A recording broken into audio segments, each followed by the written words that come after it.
ఆంధ్రప్రదేశ్ రాష్ట్ర స్థాయి 10వ తరగతి ఫలితాల్లో గుంటూరు జిల్లా శ్రీ చైతన్య పాఠశాల విద్యార్థులు విజయ ప్రభంజనం మోగించారని గుంటూరు ప్రకాశం జిల్లాల ఏజీఎం డాక్టర్ నూతలపాటి అంజయ్య తెలిపారు. ఈ సందర్భంగా గుంటూరు నవభారత్ నగర్లోని శ్రీ చైతన్య స్కూల్లో ఏర్పాటు చేసిన మీడియా సమావేశంలో ఆయన మాట్లాడారు. గుంటూరు జిల్లా మొత్తం 3105 మంది విద్యార్థులు పరీక్షలు రాయగా వారిలో 96% ఉత్తీర్ణత సాధించారని చెప్పారు. 600 మార్కులకి 597 మార్కులు ముగ్గురు విద్యార్థులు సాధించారని అన్నారు. 595 కంటే ఎక్కువ మార్కులు 13 మంది, 590 కంటే ఎక్కువ మార్కులు 88 మంది సాధించారని తెలిపారు.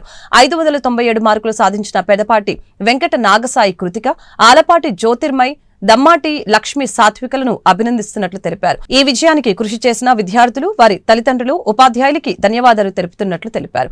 ఈ కార్యక్రమంలో డాక్టర్ నూతలపాటి అంజయ్య, ఆర్ఐజీ అప్పాజీ, హెచ్ సురేంద్ర మరియు గుంటూరు జిల్లా ఉపాధ్యాయులు పాల్గొన్నారు.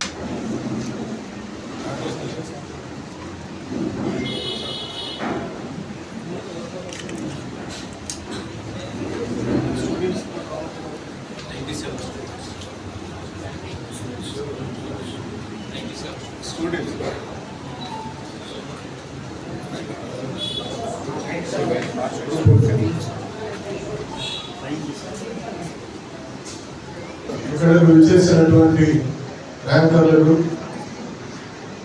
వారిని ప్రోత్సహించినటువంటి తల్లిదండ్రులకు, వారికి బోధించినటువంటి ఉపాధ్యాయులకు, వాళ్ళని ఒక పద్ధతిలో నిర్వహించినటువంటి ప్రిన్సిపాల్స్, డీన్స్, జోనల్ కోఆర్డినేటర్స్ అందరికి కూడా శుభ సాయంత్రం. నేటి ఎస్ఎస్సి 25 ఫలితాల్లో శ్రీ చైతన్య విద్యా సంస్థలు గుంటూరు జోన్లో అత్యద్భుతమైనటువంటి ఫలితాలు సాధించినందుకు ముందుగా విద్యార్థులకు, తల్లిదండ్రులకు, వారికి క్రమశిక్షణతో విద్య నేర్పించినటువంటి ఉపాధ్యాయులందరికీ కూడా ధన్యవాదాలు మరియు కృతజ్ఞతలు. ఇటువంటి అత్యద్భుతమైనటువంటి ఫలితాలు నిజంగా ఇంతకు ముందు సంవత్సరాలు ఇప్పుడు చూడలేదు. ఇంతకుముందు మంచి ఫలితాలు వచ్చాయి. బాపట్లలోను మరియు నరసరావుపేటలో కూడా స్టేట్ ర్యాంక్స్ వచ్చాయి. 597కి ఫస్ట్ ర్యాంక్ వచ్చింది.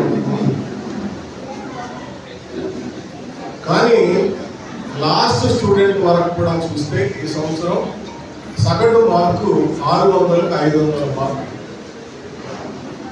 ఎంత అద్భుతమైనటువంటి ఫలితాలంటే ఈ జోన్ మొత్తంలో 3105 మంది విద్యార్థులు రాస్తే ప్రతి విద్యార్థి కూడా తీసుకుంటే సగటు మార్కు 500. ఈ 600కి 597 మార్కులు ఇచ్చినటువంటి వాళ్ళు ముగ్గురు ఉన్నారు. పొందూరు నుంచి 2, అలాగే సంతనపల్లి నుంచి 1. ఈ ఒక్క గుంటూరు టౌన్ తీసుకుంటే 595 పైన ఉన్న వాళ్ళు 21 మంది ఉన్నారు. అలాగే జిల్లా మొత్తం తీసుకుంటే 101 మంది ఉన్నారు.